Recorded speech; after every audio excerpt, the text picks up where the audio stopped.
नमस्कार दोस्तों, मेरा नाम है विमल सिंह बालाजी स्टडी अड्डा में आप सभी का स्वागत है। तारीख आज आपकी 17 जुलाई 2024 की। आज की अपडेट की बात करते हैं सभी। सबसे पहले अपडेट, तीसरे चरण की शिक्षक नियुक्ति जो परीक्षा है उसमें बदलाव, रिजल्ट नॉर्मलाइजेशन के आधार पर जारी होने की अब बात यहाँ पर की जा रही है। अभी तक डाउट था कि क्या नॉर्मलाइजेशन होगा या नहीं, परंतु यहाँ पर क्लियर किया गया। बीपीएससी शिक्षक भर्ती परीक्षा में जो प्रश्न पत्र होंगे उन पर अब रंगीन कोडिंग देखने को मिलेगी। पटना से न्यूज है जिसमें बताया गया है कि बिहार लोक सेवा आयोग ने तीसरे चरण की जो शिक्षक नियुक्ति परीक्षा है उसमें बड़ा बदलाव किया है। प्रश्न पत्र से लेकर के रिजल्ट की प्रक्रिया में भी इस बार बदलाव दिखेगा। प्रश्न पत्र को लेकर के कई सेट तैयार किए गए हैं। ये अलग अलग रंगों के यहाँ पर जो है वो बताया गया है होंगे। प्रश्न पत्र की कलर कोडिंग जो होगी उस वो भी की गई है। मंगलवार को कार्यालय कक्ष में आयोजित संवाददाता सम्मेलन में आयोग के जो अध्यक्ष थे रवि मनुभाई परमार, उन्होंने इसको लेकर के जानकारी दी है। उन्होंने ये कहा कि प्रश्नों का सेट अलग अलग होने से इस बार रिजल्ट नॉर्मलाइजेशन के आधार पर आएगा। पहले सभी रिजल्ट का परसेंटाइल निकाला जाएगा, उसके बाद रिजल्ट नॉर्मलाइजेशन के आधार पर जारी किया जाएगा। ये भी बताया कि इस बार प्रश्न पत्र की कोडिंग नंबर से जो है वो नहीं होगी, बल्कि प्रश्न पत्र के सेट पर कलर मार्क होगा। किस कलर सेट का किस जिले में उपयोग किया जाना है, इसकी सूचना जिला अधिकारी जो है उनको परीक्षा से 3 घंटा पहले जो है वो दी जाएगी। कलर सेट का जो चयन है वो वैज्ञानिक तरीके से होगा। प्रश्न पत्र पहुंचाने वाली गाड़ी में जीपीएस ट्रैकर लगे रहेंगे। इसमें ड्राइवर के साथ अधिकारी और कर्मचारी भी रहेंगे। प्रश्न पत्र को अभ्यर्थी के सामने ही खोला जाएगा। पेपर लीक रोकने को तकनीक का उपयोग, इसमें यह भी कहा है कि पेपर लीक की कोई संभावना रह रहे, इसके लिए अत्याधुनिक तकनीक का भी इस्तेमाल किया जा रहा है। परीक्षा में हर केंद्र पर प्रत्येक अभ्यर्थी की बायोमेट्रिक भी होगी। तीसरे चरण में 87,774 पदों पर नियुक्ति जो है वो होनी है। 404 परीक्षा केंद्र जिसमें बनाए गए हैं। 6 लाख अभ्यर्थी, अलग अलग विषय जो है उसके अभ्यर्थी शामिल होंगे। परीक्षा 19 से 22 जुलाई तक 27 जिलों में आयोजित होगी। और तीसरे चरण की शिक्षक नियुक्ति परीक्षा के लिए 4,256 अतिथि शिक्षकों ने भी इसमें आवेदन किया है। जो इन शिक्षक हैं उनको हाईकोर्ट के आदेश के बाद परीक्षा में आवेदन करने का मौका मिला था। 25 अंकों का अलग से वेटेज भी दिया जाएगा। आयोग के सचिव जो हैं उन्होंने कहा है कि ई एडमिट कार्ड में अंकित बार कोड के स्कैनिंग के बाद ही आपको प्रवेश जो है वो दिया जाएगा। जो आपका परीक्षा सेंटर की जानकारी है ना, वो अब आ चुकी है आपकी ऑफिशियल वेबसाइट पे, वो आप देख लीजिएगा। बाकी पटना में 19 जुलाई को 26 केंद्रों में परीक्षा को लेकर के बताया गया है। और अलग अलग जगह परीक्षा अलग अलग अभ्यर्थी देंगे। यहाँ पर ऊपर देखेंगे तो ये बताया गया है कि प्रेस कॉन्फ्रेंस में सारी जानकारी जो है वो दी गई है। अगली अपडेट है तीसरे चरण की शिक्षक नियुक्ति शिक्षक भर्ती परीक्षा में चाक चौबंद होगी व्यवस्था। अलग अलग कलर कोड वाले प्रश्न पत्र के सेट परीक्षा के 3 घंटे पहले ही तय होंगे। कलर कोड के लिए बनेगा जिलों का समूह।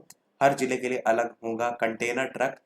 प्रेस को जानकारी ये सारी जो है वो दी गई है और लगभग वही सारी चीजें हैं। ये भी बताया गया परसेंटाइल सिस्टम से जो है मेधा सूची बनाई जाएगी। अलग अलग प्रश्न पत्र होने के कारण मूल्यांकन के बाद रिजल्ट बनाते समय परसेंटाइल निकाल करके मेधा सूची जो है वो बनाई जाएगी। 3 घंटे पहले होगी पेपर के सेट की जानकारी। तृतीय नियुक्ति प्रतियोगिता जो परीक्षा उसके प्रश्न पत्र नॉर्मलाइजेशन को लेकर के यहाँ पर भी बताया गया है कि इस विधि में परिणाम अंक के बजाय परसेंटाइल में होते हैं और एक सेट से परीक्षा देने वाले सभी अभ्यर्थियों के अधिकतम अंक और कुल अभ्यर्थियों की संख्या के आधार पर परसेंटाइल निकाले जाते हैं। सभी सेट के अलग अलग परसेंटाइल निकाल करके परिणाम जारी किया जाता है। एनटीए, एसएससी वगैरह सभी परीक्षाओं में यही आपको देखने को मिलता है। इसका उपयोग प्रश्नों की कठिनता को सामान्य करने के लिए जो है वो किया जाता है। बाकी बायोमेट्रिक वगैरह वही सारी चीज़ें लिखी गई हैं। अगली अपडेट, 2,558 ग्रामीण डाक सेवा नियुक्त होंगे। पटना सिविल सर्जन में 6 से 8 अगस्त तक त्रुटियों का कर सकेंगे सुधार। 10वीं पास कर सकेंगे, जो आवेदन है वो 10वीं पास कर सकते हैं आवेदन। किस श्रेणी के लिए कितनी रिक्तियां हैं वो भी यहाँ पर जो है वो बताई गई हैं। ये ऑफिशियल वेबसाइट भी यहाँ पर दी गई है। सक्षमता पास शिक्षकों के प्रमाण पत्रों का सत्यापन 1 अगस्त से होगा, जिसमें 1.87 लाख जो शिक्षक हैं उन्होंने सक्षमता पास परीक्षा उत्तीर्ण की है। जिलों में इनका होना है पदस्थापन, उसकी बात यहाँ पर जो है वो की गई है। किस कोटि के शिक्षकों का सत्यापन कब से होगा? 1 अगस्त से 6 अगस्त तक की पूरी डिटेल यहाँ पर जो है वो दी गई, वो भी हम यहाँ पर देख सकते हैं। अगली अपडेट, टीईटी पेपर लीक में मुख्य आरोपी शिक्षक गिरफ्तार। कौशाम्बी से न्यूज है। वर्ष 2021 में टीईटी पेपर लीक के मुख्य आरोपित प्रभात को भी क्राइम ब्रांच की टीम ने मंगलवार को जो है वो गिरफ्तार किया। वो इस समय बाराबंकी के सोवर स्थित प्राथमिक विद्यालय में शिक्षक के पद पर तैनात है। पुलिस ने उसे कोर्ट में पेश किया, जहां से उसे जेल भेज दिया गया। इसके पहले पुलिस टीम इस प्रकरण के 4 आरोपित को गिरफ्तार करके जेल ऑलरेडी जो है वो भेज भी चुकी है। बाकी यहाँ पर मोबाइल पर 80,000 रुपये उपलब्ध कराता था, इस तरीके की घटनाएं भी यहाँ पर जो है वो बताई गई हैं। कोर्ट से रास्ता साफ, शासन में फंसी जूनियर एडेड शिक्षक भर्ती। 6 सितंबर 2022 को आया था 1894 पदों की भर्ती परीक्षा का संशोधित परिणाम। प्रयागराज से न्यूज है। एडेड जूनियर हाई स्कूल में प्रधानाध्यापक एवं सहायक अध्यापक के 1894 जो पद हैं उनकी भर्ती पहले बनी हुई है। मार्च 2021 के विज्ञापन पर 17 अक्टूबर 2021 को परीक्षा कराए जाने के बावजूद भर्ती आज तक कंप्लीट नहीं हो पाई है। सफल कुल हुए थे इसमें 43,610 अभ्यर्थी, मेरिट तय होने से अभी तक अटके हुए हैं। मामले पर याचिका हाईकोर्ट से निस्तारित हो जाने के बावजूद नियुक्ति प्रक्रिया अभी तक नहीं शुरू की जा रही है। अभ्यर्थी मेरिट सूची तैयार करके नियुक्ति दिए जाने की मांग को लेकर शासन तक परिक्रमा कर रहे हैं, लेकिन बैठक होने के नाम पर उन्हें केवल टरकाया जा रहा है। प्रधानाध्यापक के 390 और सहायक अध्यापक के 1504 पदों के लिए ये परीक्षा जो है वो हुई थी, और सहायक अध्यापक पद के लिए परीक्षा में 2,71,071 तथा प्रधानाध्यापक के लिए 14,931 अभ्यर्थी इसमें सम्मिलित हुए थे। 15 नवंबर 2021 को परिणाम घोषित किया गया था, लेकिन कुछ अभ्यर्थियों ने कम अंक के कारण शिकायत की थी, जिसके बाद कुछ अभ्यर्थी हाईकोर्ट चले गए थे। शासन के निर्देश पर परीक्षण वगैरह किया गया था, जिसमें शिकायत सही पाई गई थी। बाद में फिर 2022 को सितंबर में संशोधित परिणाम भी जारी किया गया था।